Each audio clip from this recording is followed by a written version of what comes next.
तो आज हमें क्या पढ़ना है, शुड का क्लास चल रहा है, तो उसके अगले स्टेप में हम लोग पढ़ेंगे शुड हैव प्लस V3।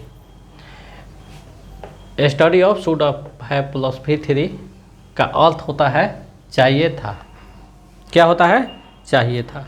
देखिए, हमारे लाइफ में बहुत से ऐसे वर्क होते हैं जो हम प्रेजेंट टाइम में कहते हैं कि आपको ये काम करना चाहिए था, आपको उस डॉक्टर से मिलना चाहिए था, आपको वहाँ जानना चाहिए था, आपको ये पढ़ना चाहिए था।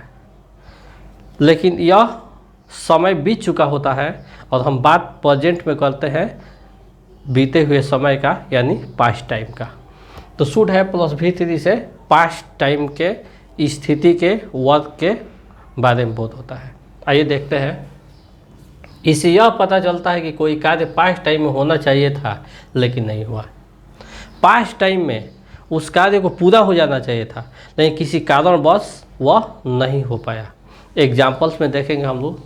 आपको अंग्रेजी पढ़ना चाहिए था, आपको अंग्रेजी पढ़ना चाहिए था। यदि आप अंग्रेजी पढ़े होते तो आपको मैं इस नौकरी पर रख लेता, आपको दिक्कत नहीं होती और इजीली वेज से बिना मेहनत किए आराम से टेबल वर्क करके आप अपना पोजीशन हासिल कर लेते और साथ ही अपने मनचाहे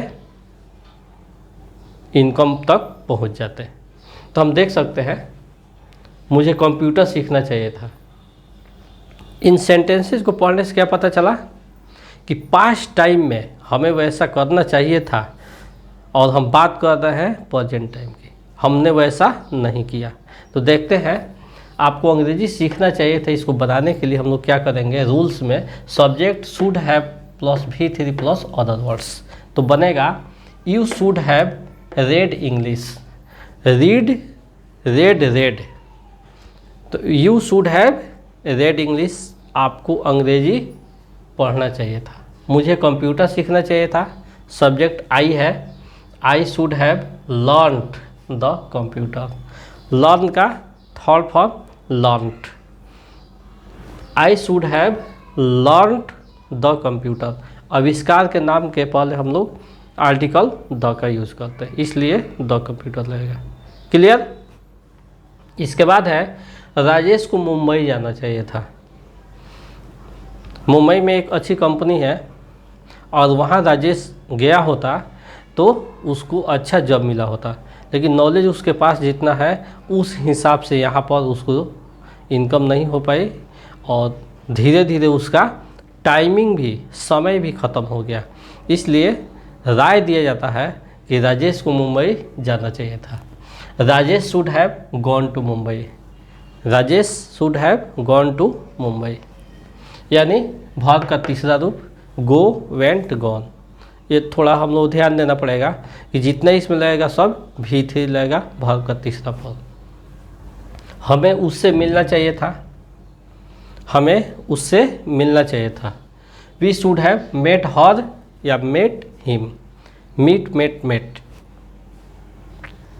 हमें उन लोगों को छोड़ देना चाहिए था, वो लोग उस लायक नहीं है और हम लेकर बहुत दिन तक चल दिए, जिसके कारण आज हमारा पोजीशन नीचे है। और हम पहले उन लोगों को छोड़ दिए होते तो हमारी स्थिति इस समय जैसी है इससे कई गुना बेटर होती। तो वही बात है, हमें उन लोगों को छोड़ देना चाहिए था। तो we should have forsaken them, we should have forsaken them, we should have forsaken them। हमें उन लोगों को छोड़ देना चाहिए था। उसे बॉल पकड़ना चाहिए था, बॉल नहीं पकड़ पाया जिसके कारण वो छूट गया और वह फोल चला गया। अगर पकड़ लिया होता तो लास्ट बॉल था वह आउट हो जाता और आप लोग आसानी से जीत जाते। तो he should have caught the ball, catch का third form caught. He should have caught the ball. इस प्रकार से आप लोग इसको बहुत अच्छे वेज से समझ पाए। तो अपने लाइफ में हमेशा हम कोई ना कोई बात करते रहते हैं, तो उस बात को लेकर आप लोग इस रूल्स पर सेट कीजिएगा, बनाइएगा 5 से 10 सेंटेंसेज को, और इस तरह प्रैक्टिस करने से आपका कन्फ्यूजन दूर हो जाएगा और आपका कॉन्सेप्ट क्लियर हो जाएगा। इसके साथ ही आज का वीडियो ओवर होता है। हम मिलते हैं नेक्स्ट क्लास में। That's all. हो सके तो स्क्रीनशॉट आप लोग ले सकते हैं।